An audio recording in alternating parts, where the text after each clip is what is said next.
Hello दोस्तों, exam भूमि में आपका स्वागत है। देखो, कोशिश करने वालों की कभी हार नहीं होती। अगर आप बीएससी नर्सिंग कर रहे हो तो आपको थ्योरी पढ़नी ही पड़ेगी, तभी आप एग्जाम में पास होंगे, वरना नहीं होंगे। अगर आप आगे कॉम्पिटिटिव एग्जाम की तैयारी भी करते हो तो आपका बेसिक क्लियर नहीं होगा तो आप एम्स की तैयारी भी नहीं कर पाओगे, ना सीएचओ की। अदर जो कॉम्पिटिटिव एग्जाम होते हैं ना अपने, उनकी भी तैयारी नहीं कर पाओगे। चलो, अपन टॉपिक को आगे बढ़ाते हैं। अपन ने कल पढ़ा था फ्लोरेंस नाइटिंगेल की थ्योरी, है ना। अब आज पढ़ेंगे principle to the nursing process. Principle to the nursing process. जो नर्सिंग होते हैं उनके जो प्रिंसिपल है वो कितने टाइप्स के होते हैं। Nursing principle, scientific principle. First अपन पढ़ते हैं नर्सिंग प्रिंसिपल के बारे में। वो 6 टाइप के होते हैं। पहला होता है सेफ्टी, फिर होता है थेराप्यूटिक इफेक्टिवनेस, थर्ड होता है यूज ऑफ रिसोर्सेस, फोर्थ होता है गुड वार्मशिप, फिफ्थ होता है कंफर्ट, सिक्स होता है इंडिविजुअलिटी। फर्स्ट अपन बात कर लेते हैं सेफ्टी। सेफ्टी का मीनिंग क्या होता है? सेफ्टी का मीनिंग होता है कि जो हॉस्पिटल में जो नर्सेस काम करती है ना, उनको सेफ्टी रखना बहुत जरूरी है।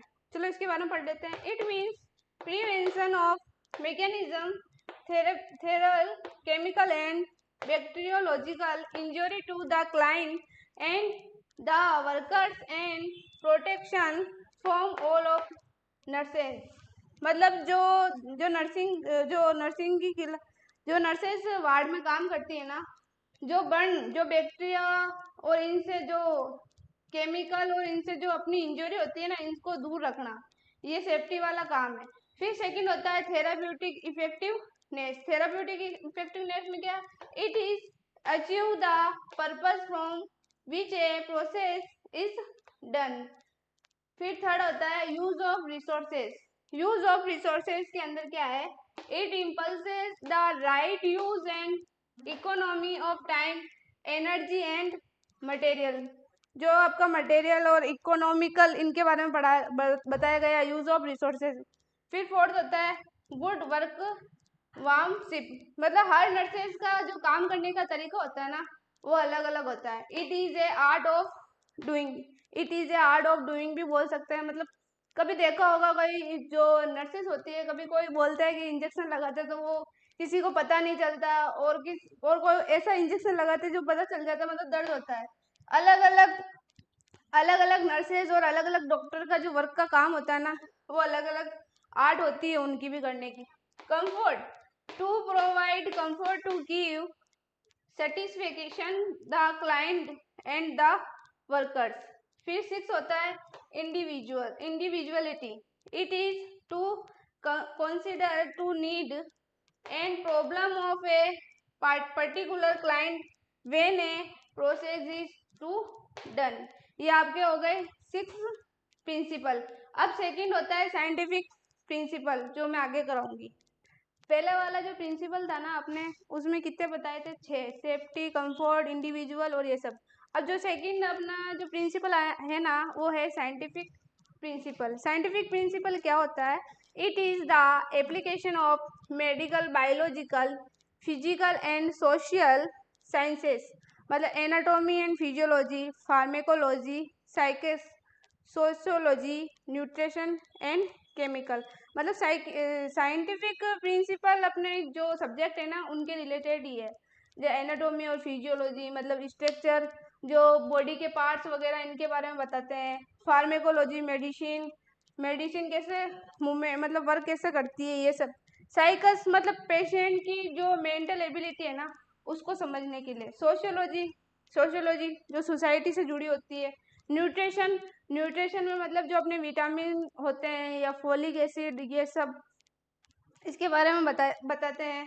और केमिकल जो रिएक्शन, जो एक्टिविटी होती है, वो केमिकल में।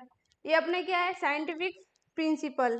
साइंटिफिक प्रिंसिपल होने के बाद में जो अपने जो एक्ट है, एक्ट भी नर्सिंग में भी एक्ट भी लागू किए गए हैं, उनके बारे में पढ़ेंगे। वो ब्रिटिश पीरियड क्या था? 18th century to 1947। इसमें क्या था?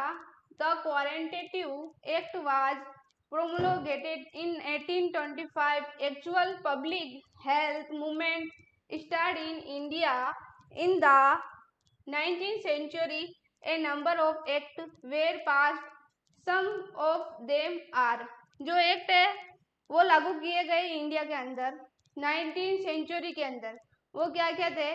जो एक्ट जो मैं पढ़ा रही हूँ ना एक्ट, ये आपके कॉम्पिटिटिव एग्जाम में भी आते हैं, तो इम्पोर्टेंट है, आपकी जो नोटबुक है उसमें भी कर लेना। Birth and death registration act 1873, vaccination act 1888 में हुआ था। All India section was taken act 1881 में। फिर नेक्स्ट है लोकल सेल्फ गवर्नमेंट एक्ट 1885 में। फिर अगला जो अपनी जो फर्स्ट यूनिट थी ना फंडामेंटल की इन इंट्रोडक्शन ऑफ नर्सिंग में, ये अपनी यूनिट आज कंप्लीट होती है। इसके अलावा और जो इम्पोर्टेंट क्वेश्चन है वो मैं करा देती हूँ। अपन ने ना एक्ट कर लिया ना, उसके बाद में ना अपने जो इंट्रोडक्शन ऑफ नर्सिंग है ना उसमें एक टॉपिक और बच रहा है, प्रोग्राम्स, मतलब जो अपने इंडिया में ना कुछ प्रोग्राम भी लॉन्च किए गए, तो उनके बारे में पढ़ लेते हैं, इंपॉर्टेंट भी है। The various training program which are started, training of dais and health visitors, auxiliary nursing, midwife, ANM program. फिर थर्ड है the post certificate short term and diploma program in nursing, diploma in general nursing and midwifery GNM, university level program, post basic BSc nursing, MSc nursing, MPhil of in nursing, PhD program. मतलब जो अपने India में course होते हैं ना उनके बारे में है, जीएनएम होती है, एएनएम होती है, पोस्ट बीएससी होती है, ये सब इनके बारे में है। अब ये अपना जो फर्स्ट था ना इंट्रोडक्शन ऑफ नर्सिंग, ये अपनी यूनिट आज कंप्लीट होती है। अपन ने क्या क्या पढ़ लिया? प्रिंसिपल्स ऑफ नर्सिंग पढ़ लिया, ब्रिटिश एक्ट पढ़ लिया, उसके बाद में अपन ने पढ़ा फ्लोरेंस नाइटिंगेल के बारे में पढ़ा। ये आपके क्वेश्चन आएंगे। Thank you.